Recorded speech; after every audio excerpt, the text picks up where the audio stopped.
साईं बाबा भगवान है या कोई साधारण मनुष्य? साईं बाबा संत हो सकते हैं, फकीर हो सकते हैं, भगवान नहीं हो सकते। साईं बाबा इंसान हैं या भगवान? बड़ी बहस इस पर छिड़ चुकी। हमारे लिए बाबा भगवान हैं। फिर भी मैं साईं बाबा के मंदिरों में जाना नहीं छोड़ा। मैंने साईं बाबा की खूब भक्ति करी, लेकिन वो भक्ति करते करते मेरे शारीरिक में इतनी दिक्कत आने लगी कि मैं और कोई रास्ता नहीं मिल रहा। साईं बाबा का जन्म कब हुआ था? इनके माता पिता कौन हैं? साईं बाबा ने इन बातों का जिक्र कभी नहीं किया।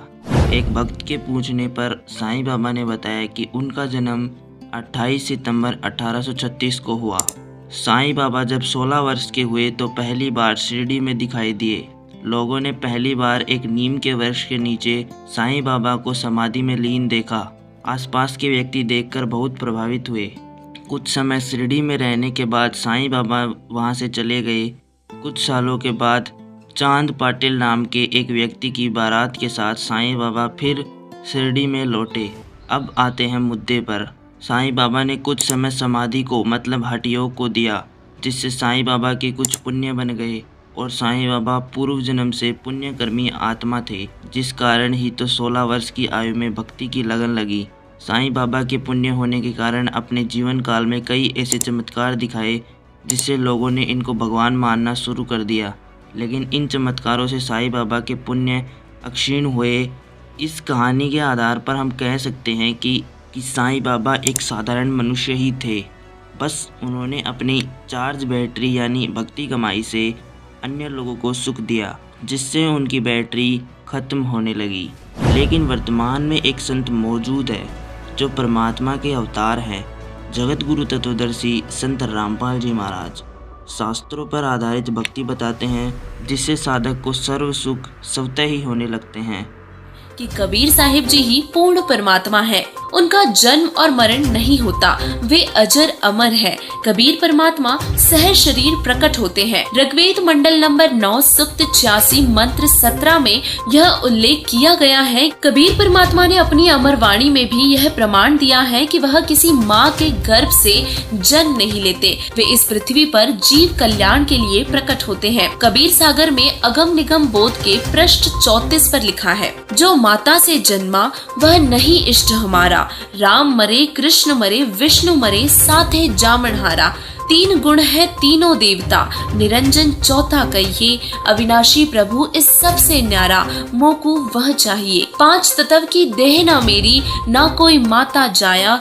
जीव उदाहरण तुमको उतारण, सीधा जग में आया। प्रमाण के लिए देखिए श्री गुरु ग्रंथ साहिब पृष्ठ नंबर 24 राग सिरी महला पहला पे गुरु नानक देव जी ने बताया है कि पूर्ण परमात्मा कबीर साहिब जी ही है। हक्का कबीर करीम तू बेऐब परवरदिगार, नानक बुगोयत जनो तुरा तेरे चाखरा पखाक। कुरान शरीफ भी यही बताती है कि पूर्ण परमात्मा कबीर साहिब जी ही है। सूरत फुरकान 25 आयत नंबर 52, 58 और 59 में।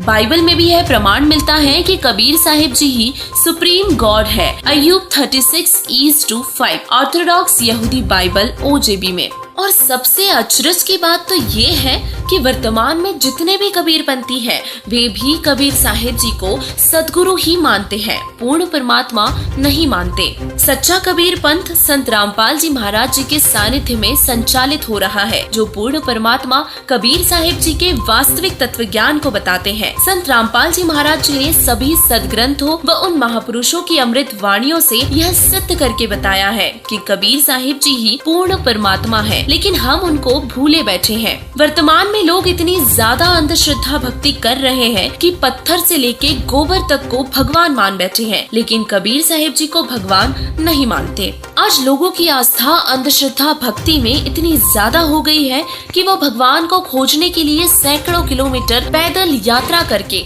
खाटू श्याम, वैष्णो देवी, अमरनाथ, रामदेवरा, मथुरा व अन्य तीर्थ स्थानों पर जा सकते हैं। लेकिन अगर उनको ये कह दे कि कबीर साहिब जी ही भगवान है, अपने शास्त्रों में इसका प्रमाण है, तो भी यह बात मानने को तैयार नहीं होते।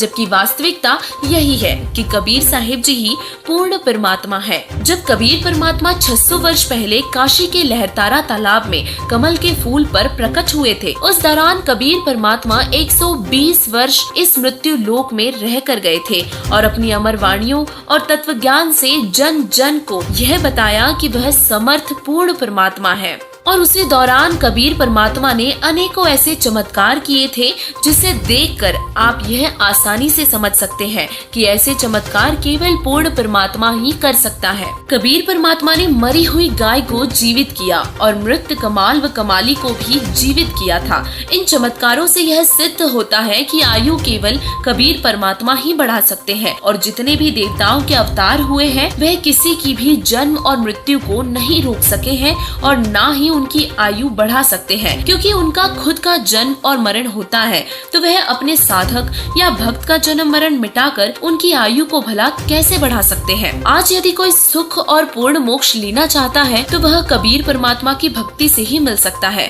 वर्तमान में संत रामपाल जी महाराज जी वही भक्ति विधि बता रहे हैं जिससे पूर्ण मोक्ष व साधक को सर्व सुख मिलते हैं। अब कोई यह बात माने या ना माने कि कबीर साहिब भगवान है, लेकिन कबीर जी भगवान थे, कबीर जी भगवान है और कबीर जी ही भगवान रहेंगे। पहले 5 साल तक शिव, साईं और बजरंगबली हनुमान की भक्ति करता रहा और उन भक्तियों से मैं बड़ा परेशान हो गया। कुछ नहीं हुआ। जब 5 साल का मैंने ये पीरियड रखा था, ठीक 5 साल होने पर मेरी मिसेज की डेथ हो गई।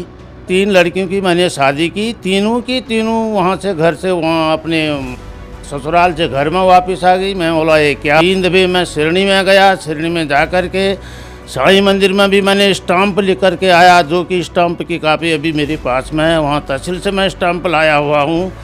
और उसके बाद मैंने फिर दोबारा साईं मंदिर गया, 3 दफ़े वहाँ गया और मेरे को ये भी बोला गया पंडित जी ने कि आप बजरंगबली निकालो। मैं बजरंगबली की भी मूर्ति मंगाई, घर के अंदर स्थापना की।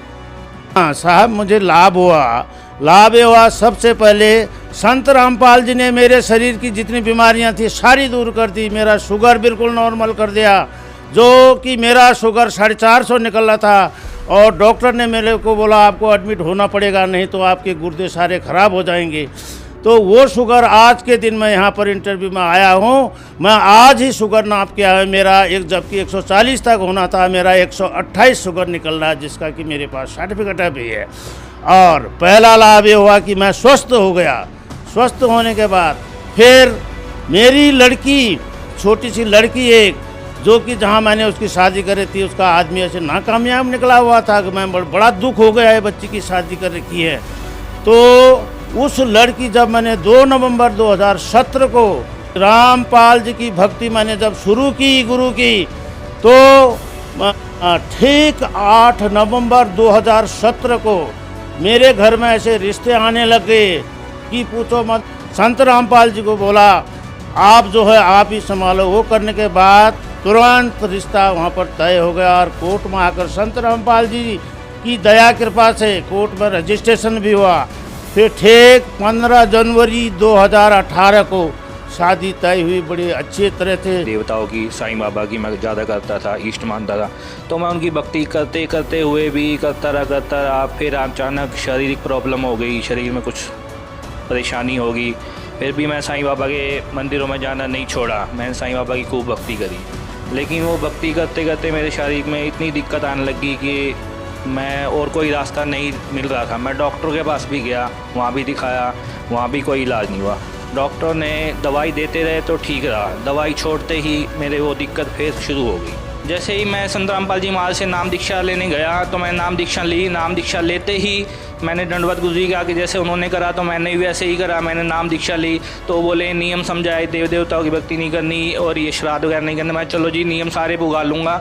जो मैं पहले नियम करता था उनमें कौन सा मैं सुख पा गया। मेरे शरीर में जो दिक्कत हुई किसी ने नहीं सुना। मैंने खूब मंदिरों मस्जिदों में गया, हर जगह गया, साईं बाबा के मंदिर भी गया, तीर्थ वर्त स्थानों पर भी गया मैं, लेकिन कुछ नहीं हुआ। लेकिन जब संत रामपाल जी महाराज से नाम दीक्षा ली मैंने 2 दिन के अंदर मात्र मैं बिल्कुल ओके हो गया जी। मुझे कोई दिक्कत नहीं हुई, कोई परेशानी नहीं। कितना टाइम हो गया आपको जो अपनी बीमारी थी उसकी दवाई नहीं ली आपने? मेरे को सर कम से कम 2.5 साल हो गया। मैं 3 साल से संत रामपाल जी महाराज की शरण में आया हूँ। अप्रैल 2017 में मैंने नाम दीक्षा ली। उसके 3 दिन बाद ही मैं बिल्कुल ओके होने लगा हूँ जी। आज बिल्कुल मैं ठीक हूँ। मुझे 2.5-3 साल हो गए। मैं बिल्कुल बंदी छोड़ सतगुरु रामपाल जी महाराज की शरण में लगा हुआ हूँ और मैं बिल्कुल ठीक हूँ। लेकिन सवाल ये उठता है कि संत रामपाल जी महाराज तो अभी जेल में है। अगर ये परमात्मा के अवतार है तो बाहर क्यों नहीं आ जाते? इसका जवाब जानने के लिए इस वीडियो पर क्लिक करें।